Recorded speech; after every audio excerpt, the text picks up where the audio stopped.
Ya memang hortikultura terutama tanaman-tanaman yang endemik. Dalam artian tidak bisa ditanam ini memang ketiganya memang milih. Jadi ya paling tidak kalau di sini yang komoditas paling utama kan kentang, kopi, wortel, bawang daun. Petaninya di sekitar Pak ini sejak kapan menanam kentang? Karena tadi kan sebelumnya pernah menanam yang komoditas lain. Ya kentang sendiri. Pak Kumis, yoi, bisa dimulai? Oke.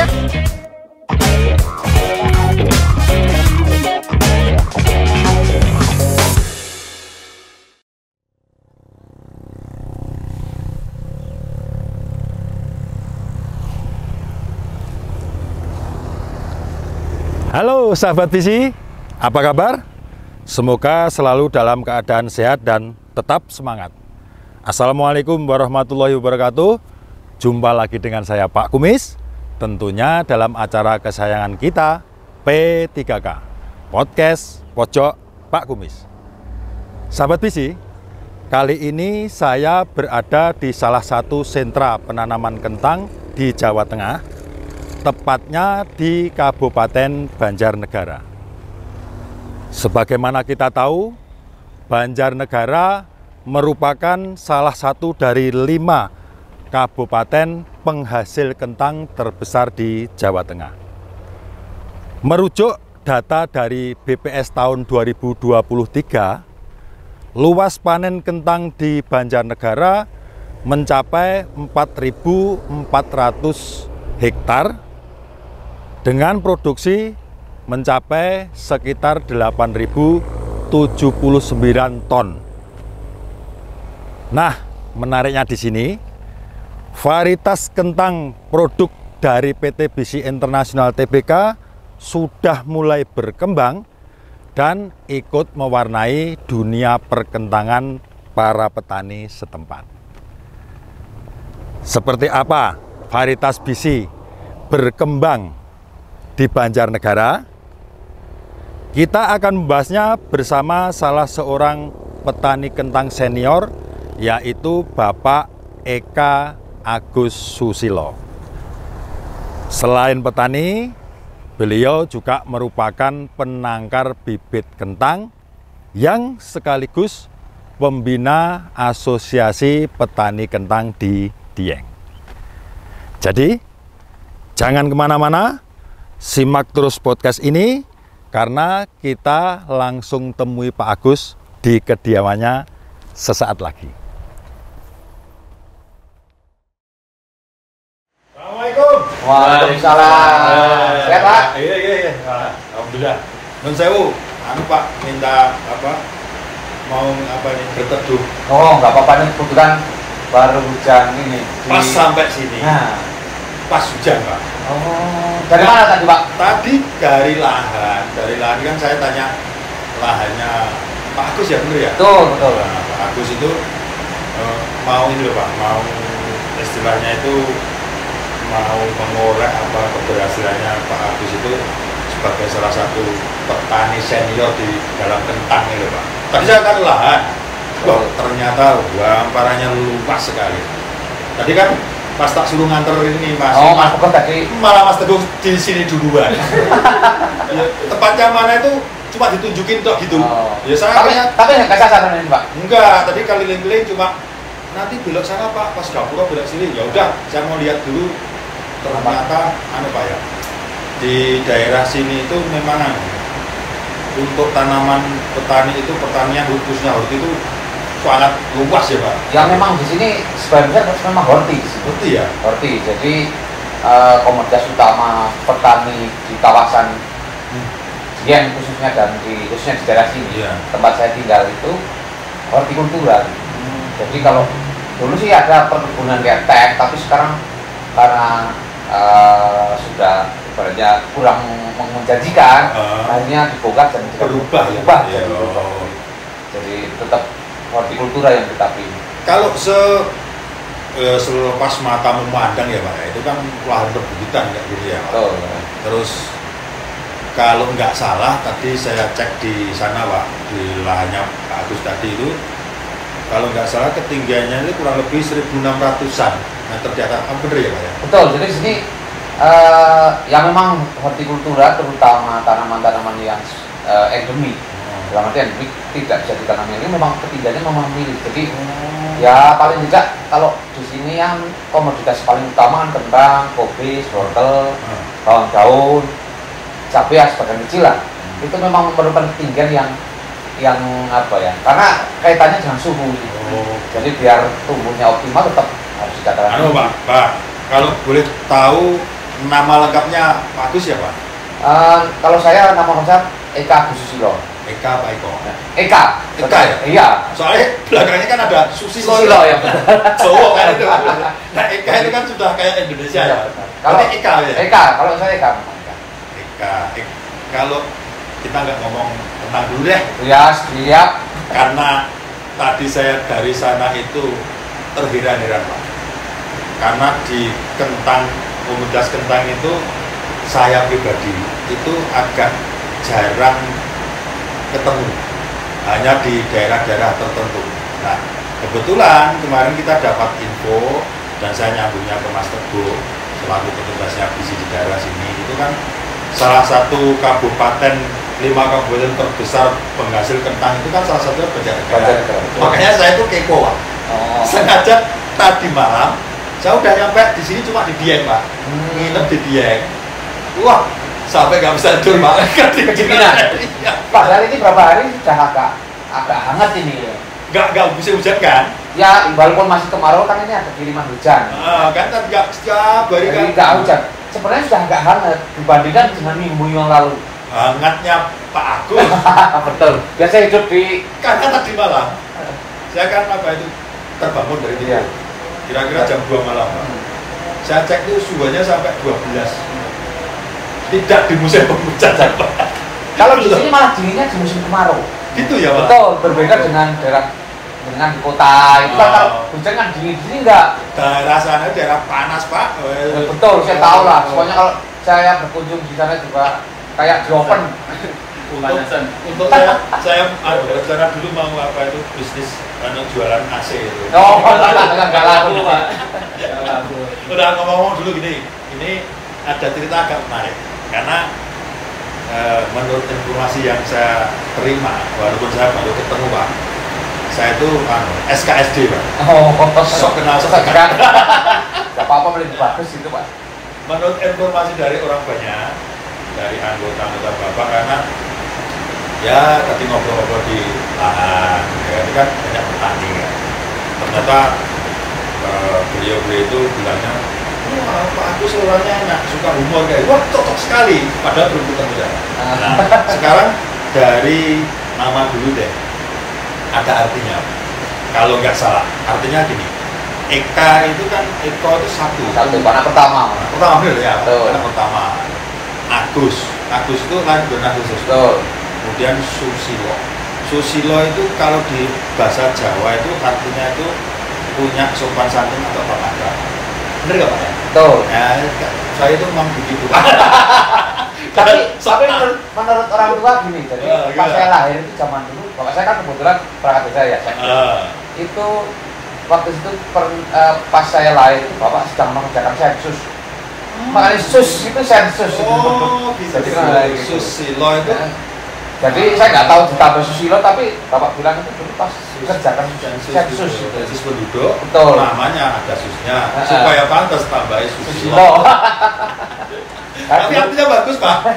Menurut apa itu Primbon. Kita kan baca Primbon itu artinya anak yang lahir di bulan Agustus, anak pertama yang mempunyai karakter atau kepribadian atau unggah-ungguh yang baik.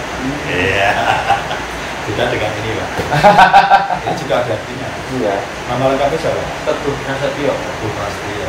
Ini dulu gemuk. Kurus ya? Ya, karena kentangnya nggak laku. Kekurangan Mas Teguh ya? Kekurangan nutrisi. Teguh itu kan teguh, pendiriannya kan teguh. Pasti ya, janjinya harus apa? Teguh. Bisa menjual. Kembali ke situ lagi. Oke Pak, ini ya bercanda ya Pak. Kita kembali gini Pak. Banyak yang ingin saya korek Pak, karena jenengan kan selaku satu petani yang senior, artinya petani hortipun, terutama yang di Kentang itu tidak hanya kemarin sore, kemudian juga pernah angkat benih juga Kentang, termasuk informasi yang saya dapatin jenengan itu juga punya binaan dalam asosiasi, itu juga ada kepengurusan, artinya orang yang dituakan di situ gitu.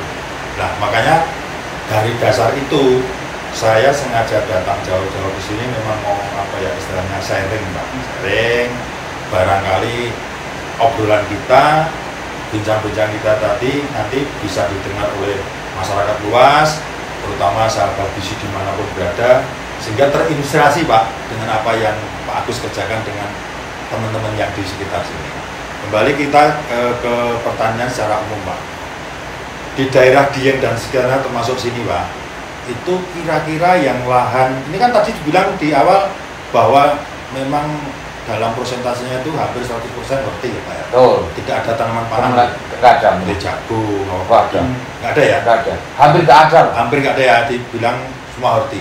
Nah, dari luasan horti semuanya, termasuk kentang, mungkin ada, saya lihat tadi ada kobis, ada wortel, dan sebagainya, itu secara keseluruhan itu ada berapa hektar kira-kira Pak? Mungkin kalau satu kawasan sini, kalau saya berbicaranya kawasan ya, betul, tidak hanya satu. Betul. Karena di Dieng itu kan terdiri dari 5 kabupaten. Jadi ada Kabupaten Temanggung, Wonosobo, terusan Banjarnegara, keterusan Batang, dan Pekalongan. Berarti perbatasan itu ya Pak ya? Perbatasan. Jadi kan lereng, ini satu gambaran. Berarti ngikut ini yang ngikut sana gitu, cuma di kawasannya. Kawasan itu. Iya, Kawasan. iya. Tapi itu ya di kawasan Dieng. Iya. Karena satu kawasan itu memang agak luas sekali. Jadi kalau kita berbicara luas area, memang mungkin ya kalau dilihat yang terutama horti gitu ya, itu mungkin ya 50-an ribu hektar ada mungkin. 50 ribuan. Secara keseluruhan ya. Keseluruhan betul. Berbagai komoditas. Multi crop gitu. Multi crop. Okay. Tapi kalau yang untuk kentang sendiri, kalau saya lihat kan memang paling luas di Banjarnegara ini. Oh di sini ya. Di Banjarnegara itu mungkin setahun luasan tanam bisa berapa ya? Mungkin 8.900 ada mungkin. Di Banjarnegara. Karena hitungnya kan di sini di kawasan tertentu tidak ada musimnya. Jadi di sini kan berbeda dengan daerah lain. Daerah lain walaupun kentang kan dia ada musimnya, ada musim tanam dan nanti ada off, ada jeda berhenti. Oh, kalau di sini kan sepanjang tahun. Itu sepanjang tahun ada tanaman kentang. Jadi hortikultura di sini memang tidak ada musimnya. Terus kalau dari Mas Teguh, saya panggil Mas saja ya, masih muda ini Mas. Ini kan walaupun masih muda sebenarnya, masih muda, duitnya banyak, pengalamannya luas, ya kan, jaringannya luas, pura-pura kayak orang nggak punya, gitu ya. Nah kita nggak punya beneran ya, nggak punya malu maksudnya. Oke, dari Mas Teguh ini kan selaku apa ya, petugas lapangan dari PT Visi. Untuk wilayahnya Mas Teguh sendiri di daerah mana? Wilayahnya sendiri yaitu Wonosobo sama Banjarnegara Pak. Oh, 2 kabupaten? 2 kabupaten, betul. Itu khusus untuk komoditas apa? Kentang, hanya kentang. Berarti lebih banyak tahu tentang kentang dibanding dengan yang komoditas yang lain. Iya, betul. Oke. Terus kenal dengan Pak Agus sudah lama? Baru kurang lebihnya 2 bulan Pak. 2 bulan ini? Iya Pak, 2 bulan ini. Masih ambil muda itu. Tapi Pak, walaupun 2 bulan Pak, tapi saya diberi pengalaman yang sangat banyak, ilmu yang sangat banyak sama Pak Agus juga. Bayar nggak? Ilmunya itu tidak bayar. Banget teman. Tapi kelas bagus ya. Hebat. Saya senang anak muda yang mau belajar. Ya. Saya juga pernah mengalami seperti itu. Iya. Punya pengalaman. Ada fotonya. Kalau udah nangis tadi. Kembali ke luasan Pak, kembali ke Pak Agus lagi. Dari kentang sendiri di daerah Banjarnegara sekitar 8.000 sampai 9.000-an. Kalau di kawasan yang Bapak cerita tadi, untuk kentang sendiri Pak? Oh, di kawasan kampung saya sendiri? Iya, betul. Kalau desa saya sendiri mungkin setahun 200-an hektar apa sampai setahun ya? Setahun, karena di kampung saya di desa Kasimpar ini kan luas lahannya itu hampir 500 hektar. Kalkulasi saya itu setiap musim kan karena nggak ada jedanya sih. Betul, jadi ya. Ada yang tua, ada yang panen, ada yang dan sebagainya. Tapi memang tahun ini memang agak turun.